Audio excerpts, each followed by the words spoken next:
My boyfriend cheated on me with my best friend and it was traumatic. Disclaimer: this happened when I was 19 years old.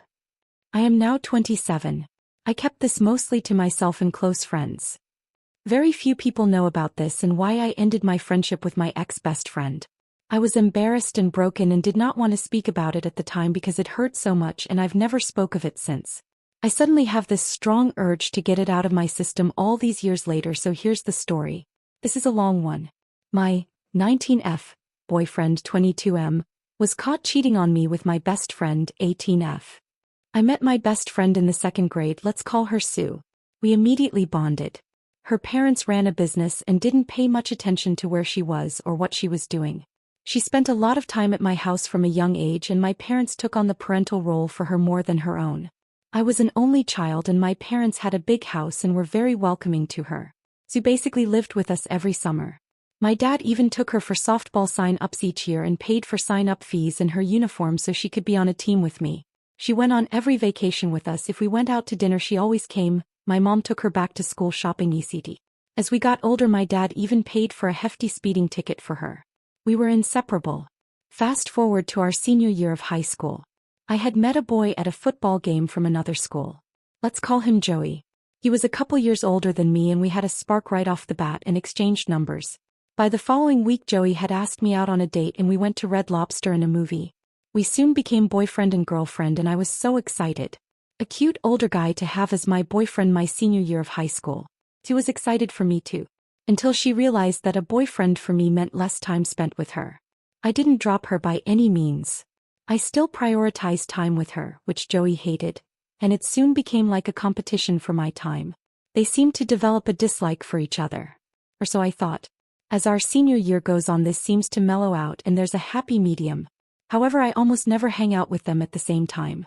Sue and I graduate in June and are scheduled to move into our dorm together in August. Over the summer, Joey starts to become very protective of me, often bringing up what it will be like when I'm living at college and he isn't. My college was only 20 minutes from his home, so I wasn't that worried and planned to continue our relationship. Fast forward to August 8th, my birthday, and just 2 short weeks before Sue and I go off to college. She, myself, and another friend have tickets to a Panic at the Disco concert. It's our favorite band and we are so excited, and the ticket was her birthday gift to me. It's getting to be time to leave as Sue is nowhere to be found. This actually wasn't that out of character for her. She loved dating apps and would run off to spend weekends with boys. My other friend and I are worried slightly, but we decide to go to the concert anyway. After all, it was my birthday and our favorite band. We have a good time, we go home. The next morning I still haven't heard from Sue, so I decide to reach out to her sister. She says she also hadn't heard from her but will reach out when she does. I go on about my day because Joey had made plans for a birthday date for us. I go on the date and I express to him that I'm worried I haven't heard from Sue in nearly 2 days. He laughs it off and said she's probably ran off with one of her boyfriends. I assumed we would go back to his house for the evening, but he tells me he's just going to drop me back off at home because he has to be up early for work. Odd of him. And I'm sure you can see where this is going. The next morning, Sue's sister still hasn't heard from her and she's getting worried. The weekend is over and it's time for her to come home. She texts Sue and tells her if she doesn't reach out soon, she's telling her parents and reporting her as a missing person. Sue sends her sister a photo of her lying on a man's chest. I start to get angry because I don't know why Sue won't call me back or text me. I wanted to know that she was safe as well. Even after sending her sister the picture, we heard nothing for hours. Her sister and I decide to meet at her parents' business to try and figure out where the hell Sue is. Her sister shows me the photo and there was very little of the man's chest, but as soon as I saw the photo myself, I knew. That was Joey's chest she was lying on. I immediately called Joey to confront him about this photo. And I'm blocked. At this point I am enraged, upset, confused, and just every emotion. I had absolutely never gave the possibility of this a single thought. I put Sue's sister in my car and we drive to Joey's house. There sits Sue's car and I just can't believe it. I don't even go in the house. I just snapped a photo of the car and sent it to Sue. Sue then sends me the most horrific reply. She says that she and Joey are in love. He's breaking up with me and she's moving in with him. She suggests I find a new roommate for college, which begins in less than 10 days at this point. I take Sue's sister back home and I'm a wreck. I go to my parents' home and round up all Sue's things and return them to her parents' home. I spent a couple days crying and screaming, as I had lost my lifelong best friend and boyfriend in the same day from the ultimate betrayal.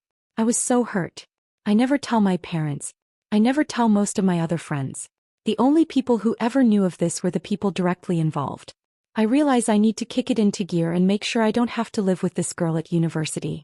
I join a Facebook group dedicated to the freshman class of the university I was going to, and I find myself a new roommate. I spend the next week trying to change all of this at my university. We start college and it's amazing. I love the school, I love the freedom, I love my roommate, and I'm having the best time. I practically forgot all of that ever happened. I finish out my first semester and head back home to start winter break in early December. A few days into winter break I get a text from Joey. He says he misses me and wanted to see if I'd meet him to chat about everything going on. I ignore this message for several days until something got into me and I decided I would meet him. We met in a local park in a secluded area. He told me that Sue did not know he was coming to meet me. 10 minutes into the meeting and he tries to kiss me. I get mad and he backs off. We talk some more and I start to realize he didn't want to talk at all. But he came here for some sort of hookup. I decide to secretly set my phone up. One thing leads to another and he's now on top of me kissing me. He starts to take his pants off and I push him off of me and get out of his truck. My phone's secretly recording all of this. I get in my car and go home. It felt good that things weren't working out with Sue and it felt like I got some sort of revenge, even though I was disgusted with myself for kissing him. My plan was to send this footage to Sue, but I decide against it. A week passes by and the fact that I have this video is absolutely killing me. I didn't want the drama, but deep down I wanted Sue to know that he would do the same to her. I still kept in contact with Sue's sister and she was telling me how upset she was that Sue was planning to bring Joey to Christmas dinner to introduce him to her family. Sue never introduced any guy to her family and this really hurt me. I was feeling all of those hurtful emotions all over again and I wanted my revenge. So on Christmas Eve I decided to put Joey, Sue and Sue's sister in a group message and I send out the video. Chaos ensues. Joey flips out and starts threatening the both of us.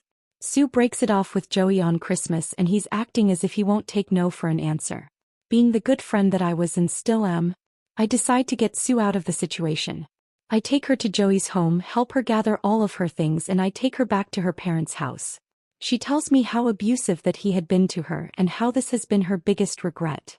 She tells me how she cried every day from hurting me so bad and just wanted to go back to her normal life. She was so upset she ruined our friendship and our college experience together. I decide to forgive her. We remained friends for about a year after that. Although it was never the same. I always felt stupid for forgiving her and one day I just told her I didn't want to be friends anymore. We haven't spoke since. My parents still ask me to this day what happened to her and why we aren't friends anymore. They still do not know what she did to me. And as I said before, almost no one does.